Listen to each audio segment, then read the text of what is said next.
सबसे पहले आपको बताएंगे DGISPR लेफ्टिनेंट जनरल अहमद शरीफ चौधरी ने कहा है कि हमें लग रहा है कि भारत समुद्र के रास्ते कोई फॉल्स फ्लैग ऑपरेशन करेगा। फॉल्स फ्लैग ऑपरेशन करके भारत झूठ बोलेगा कि पाकिस्तान के खिलाफ बड़ी कार्रवाई की है। कुछ ऐसे शवाहिद मौजूद हैं कि भारत इस बार समुद्र के रास्ते से भी कोई कार्रवाई कर सकता है। पेशावर में सहाफियों से गुफ्तगू करते हुए DGISPR का कहना था कि हमें भारत की कार्रवाई से मुतालिक पता है, हम मुकम्मल तौर पर अलर्ट है। लेफ्टिनेंट जनरल अहमद शरीफ चौधरी ने मजीद कहा कि पाकिस्तान ने अमेरिका को अफगानिस्तान पर हमले के लिए अपनी सरजमीन के इस्तेमाल की इजाज़त नहीं दी। अमेरिकी ड्रोन्स के जरिए पाकिस्तान से अफगानिस्तान में हमले का इल्ज़ाम झूठा है। न हमारा अमेरिका के साथ ऐसा कोई मुआहदा है कि अमेरिका पाकिस्तान से ड्रोन के जरिए अफगानिस्तान में कार्रवाई करे।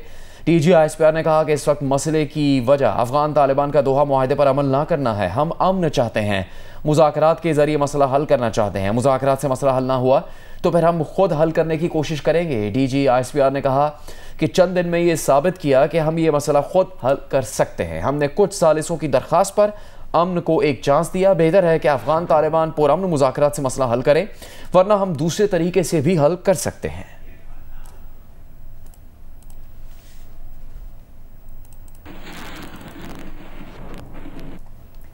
2 नवंबर को सिक्योरिटी फोर्सेस ने खैबर पख्तूनख्वा में 2 कार्रवाइयाँ की। ISPR के मुताबिक इन कार्रवाइयों में भारतीय प्रॉक्सी फितनल खवारिज के 3 दहशतगर्द हलाक हुए। मारा गया खारजी कासिम अफगान बॉर्डर पुलिस का फाल एहलकार था। खवारिज सरहद पार करके पाकिस्तान में दाखिल होने की कोशिश कर रहे थे।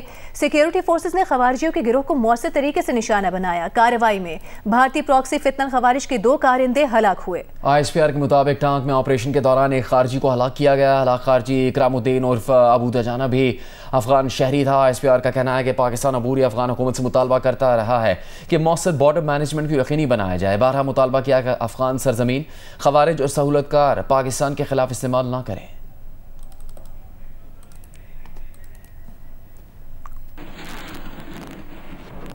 बुलेटिन में एक बार फिर खुशामदीद। चेयरमैन पाकिस्तान पीपल्स पार्टी बिलावल भुट्टो जरदारी का कहना है कि वज़ीर आज़म शहबाज शरीफ ने पीपल्स पार्टी से 27वीं आईनी तरमीम की हिमायत करने की दरख्वास्त की है। हुकूमती दरख्वास्त पर गौर के लिए पीपल्स पार्टी की सेंट्रल एग्जीक्यूटिव कमेटी का इजलास जुमेरात 6 नवंबर को तलब कर लिया गया है। एक बयान में बिलावल भुट्टो ने बताया कि वज़ीर आज़म शहबाज शरीफ ने 27वीं तरमीम की हिमायत की दरख्वास्त उस वक्त की जब वज़ीर आज़म क़यादत में नून लीग का वफ़द सदर जरदारी और उनसे मिलने आया था। बिलावल भुट्टो ने बताया कि मुजवज़ा 27वीं आईनी तरमीम में आईनी अदालत का क़याम, एग्जीक्यूटिव मैजिस्ट्रेट्स की बहाली और जजों के तबादले का इख्तियार शामिल है। NFC में सूबाई हिस्से के तहफ़्फ़ुज़ का खात्मा और आर्टिकल 243 में तरमीम के निकात भी मुजवज़ा 27वीं तरमीम का हिस्सा है। तालीम और आबादी की मनसूबाबंदी के इख्तियारात की विफाक को वापसी और इलेक्शन कमिश्नर की तकर्री पर जारी तातुल ख़त्म करना भी इस तरमीम में शामिल है।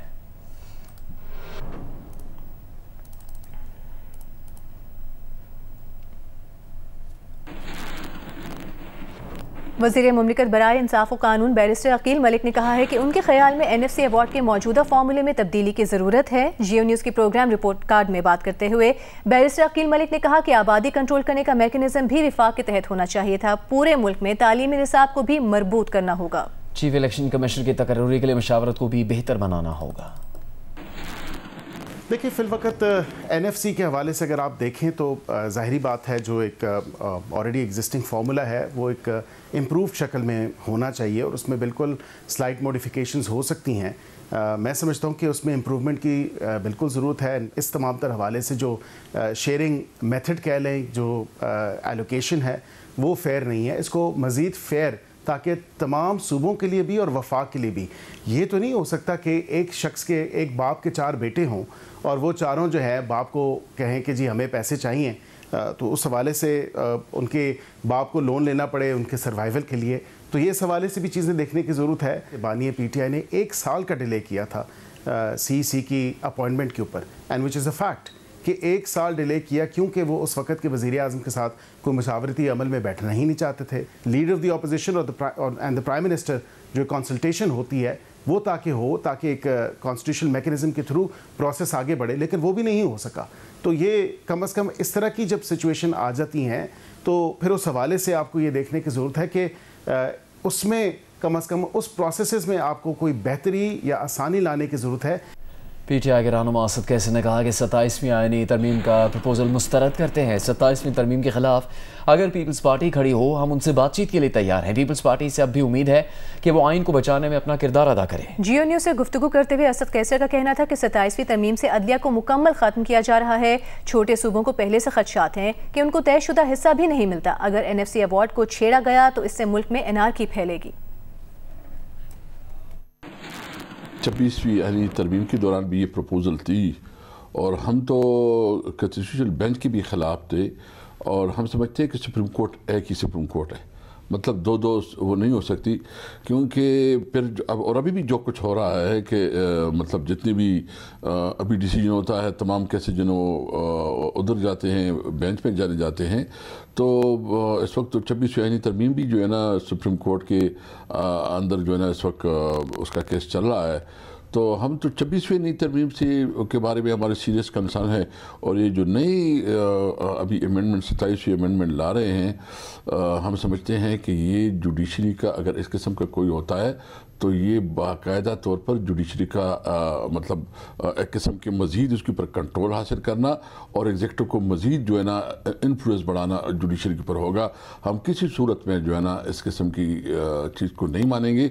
इसके ख़िलाफ़ हम भरपूर तरीके से अपना आवाज़ उठाएंगे।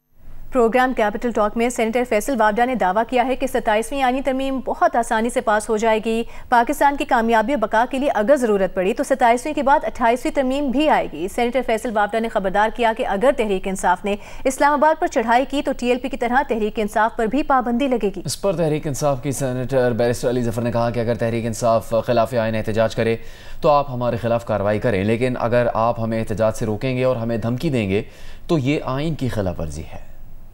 27वीं अमेंडमेंट बहुत स्मूथली पास होने जा रही है, बहुत स्मूथली पास होने जा रही है। जैसे दुनिया बढ़ रही है वैसे वैसे चीज़ें आगे चेंज होती जा रही हैं। अभी 27वीं की ज़रूरत पड़ गई है पाकिस्तान की कामयाबी के लिए, उसकी बका के लिए, फिर 28वीं की ज़रूरत पड़ जाएगी, वो 28वीं भी आ जाएगी। अब चीज़ें रियासत के अंदर बड़ी क्लैरिटी के साथ हैं। अब अगर आप चढ़ाई का सोचेंगे, प्लान करेंगे और आप नथिंग टू लूज़ करके आएंगे तो बहुत ज़बरदस्त फेंटा भी होगा और बैन भी होगी TLP की तरह। ये कह रहे हैं कि अगर TLP के अंदाज में अगर इस्लामाबाद पे चढ़ाई होगी तो फिर TLP ही की तरह PTI पर भी पाबंदी लगा दी जाएगी फेंटे के बाद। अच्छा, कह रहे हैं पहले फेंटा फिर पाबंदी। देखिए, हमारा हक है कि हम पब्लिक को मोबिलाइज करें, ये हक हमसे छीना जा रहा है। जहां हम कोई भी मेरा ख्याल है आइन की खिलाफ वर्जी करता है वो दुरुस्त बात नहीं करता। अगर हम एहतजाज आइन के खिलाफ करेंगे, हमारा हक नहीं है, हमारे खिलाफ कार्रवाई करें, लेकिन अगर आप हमें एहतजाज करने से रोकेंगे और पहले धमकी देंगे, मेरा ख्याल है ये भी आइन की खिलाफ वर्जी है। तो ये एक बैलेंस्ड अप्रोच होनी चाहिए जो मुझे नहीं नज़र आ रही। पीटीआई के रहनुमा सेनेटर अली जफर ने कहा कि अफसोस है वो ज़रा 27वीं तरमीम से मुतालिक झूठ बोलते रहे। अगर हुकूमत आईनी तरमीम लाना चाहती है तो पार्लियामेंट में बहस करें। प्रोग्राम कैपिटल टॉक में बात करते हुए सेनेटर अली जफर ने कहा कि 27वीं तरमीम में सदारती इख्तियारात और NFC को छेड़ा जा रहा है। पीपल्स पार्टी 18वीं तरमीम को ट्रॉफी समझती रही है। देखना है कि 27वीं तरमीम पर पीपल्स पार्टी क्या पोजीशन लेती है। बिलावल भुट्टो 27वीं तरमीम से मुतालिक खबर लीक करके शायद अवामी रद्द-ए-अमल देखना चाहते हैं।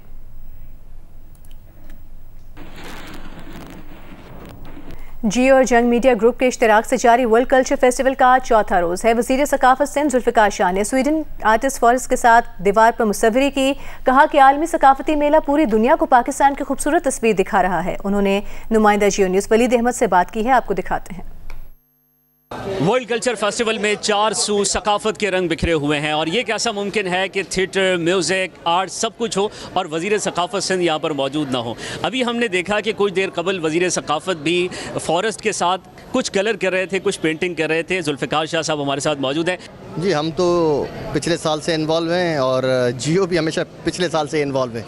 आप लोग हमारे मीडिया पार्टनर्स हैं और मैं समझता हूँ कि आपकी आँख से पूरी दुनिया ये रंग देख रही है वर्ल्ड कल्चर फेस्टिवल के। एक सॉफ्ट इमेज पाकिस्तान का पूरी दुनिया में जा रहा है जो जियो दिखा रहा है और मैं समझता हूँ कि कुछ टाइम पहले आपने जो आर्ट काउंसिल में पाकिस्तान आइडियल किया है वो भी बहुत ज़बरदस्त है, उसको भी बड़ी पजीराई मिली है। तो मैं समझता हूँ इस टाइप के जितने भी प्रोग्राम्स होते हैं तो ये पूरी दुनिया में मुल्क का नाम जो है एक तो बहुत बड़े पैमाने पे जाता है, एक सॉफ्ट इमेज भी बहुत क्रिएट होता है। 140 से ज़ायद कंट्रीज़ यहाँ पे आई हुई हैं। एक महीना लोगों की भी इंटरटेनमेंट लगी हुई है यहाँ पे कि काफ़ी बाहर से भी लोग आ रहे हैं, क्योंकि यहाँ पे आना चाहिए लोगों को और इन रंगों में जियो के साथ रंग जाना चाहिए। आप भी आर्ट्स काउंसिल आइए, 39 रोज़ का ये फेस्टिवल है और 7 दिसंबर तक ये रंगीनियाँ, ये रानाइयाँ इसी तरह चारसू फैली रहेंगी। जियो न्यूज़ के सीनियर एंकर पर्सन और मारूफ तज्जियाकार शाहजेब खानजादा की जियो टीवी के लिए लिखी गई पहली कहानी माशरे के चुपते हुए जुर्म का पर्दा चाक करती नजर आ रही है। रेप का शिकार सहर क्या उलझनों से खुद को निकाल पाएंगी? देखिए केस नंबर 9 की आने वाली एक 7 बुध और जुमेरात की रात 8 बजे सिर्फ जियो टीवी पर। जियो और 7 स्काई एंटरटेनमेंट की ड्रामा सीरियल केस नंबर 9 ने मुआशरे के एक ऐसे मसले को मौजूए बहस बनाया है जिस पर बात करते हुए समाजी बंधन रोक लगाते हैं। क्या ये दुरुस्त नहीं है कि रेप तो आपका हुआ ही नहीं है? सब झूठ है। आगाही की कमी और हक के लिए आवाज उठाने की जुर्रत का फुकदान जुर्म करने वालों के लिए खाली छोड़ देता है मैदान और नतीजे में सिन्फ नाजुक की आवाज दबा दी जाती है। Attack on my client with these kind of lies is shameful. Geo News के सीनियर एंकर पर्सन मारूफ तज्जिया निगार और बेबाक सहाफी के कलम की रोशनाई कैसे जुर्म की स्याही को अदालत में करने वाली है बेनकाब। आने वाली अक़सात में सहर के वालिदैन और भाई से बुखारी साहब के सवालात क्या नफ्सियाती दबाव को बढ़ाएंगे? या कोई भाई ऐसा हो सकता है जो अपनी बहन पर रेप का झूठा इल्जाम लगाकर एक मासूम इंसान को फंसाने के प्लान का हिस्सा बन जाए? बुखारी साहब, जान ले लूंगा तुम्हारी। क्या साद गुस्से में आकर केस का जाविया तब्दील कर देगा या इंस्पेक्टर शफीक कोई नई चाल का बंदोबस्त करने वाला है? म्यूजिक क्या बिनिश के सवालों का सामना करने के लिए होगा तैयार कामरान? देखिए ड्रामा सीरियल केस नंबर 9 की आने वाली अक़सात में बुध और जुमेरात की रात 8 बजे सिर्फ जियो पर। वज़ीर आला सिंध मुराद अली शाह का कहना है कराची में नेशनल गेम्स का इनेकाद शाया निशान अंदाज से कराया जाएगा। स्टीयरिंग कमेटी के इजलास की सदारत करते हुए उन्होंने कहा कि नेशनल स्टेडियम में होने वाली नेशनल गेम्स की इफ्तिताही और इख्तितामी तकरीब शानदार अंदाज में मुनक्किद की जाएगी। वज़ीर आला हाउस में नेशनल गेम्स की स्टीयरिंग कमेटी का इजलास वज़ीर आला सिंध मुराद अली शाह की सदारत में हुआ। वज़ीर आला सिंध मुराद अली शाह ने कहा कि कराची 18 साल बाद नेशनल गेम्स की मेज़बानी कर रहा है, लिहाजा इन गेम्स को शायाना शान अंदाज में कराया जाए। इन गेम्स में मुल्क के 6000 एथलीट्स मुख्तलिफ खेलों में एक्शन में नजर आएंगे। मुराद अली शाह ने कहा कि इफ्तिताही और ख़ितामी तकरीब मिसाली होनी चाहिए ताकि अवाम हमेशा याद रखें। इजलास में बताया गया कि नेशनल गेम्स की इफ्तिताही और ख़ितामी तकरीब नेशनल स्टेडियम कराची में होगी। वज़ीर आला सिंध ने चीफ सेक्रेटरी को नेशनल गेम्स बेहतरीन अंदाज में मुनक्किद कराने का टास्क दे दिया। 32 खेलों पर मुश्तमिल नेशनल गेम्स में मुख्तलिफ इदारों और 4 सूबों की 2800 टीमें शिरकत करेंगी। नेशनल गेम 6 से 13 दिसंबर कराची में होंगे।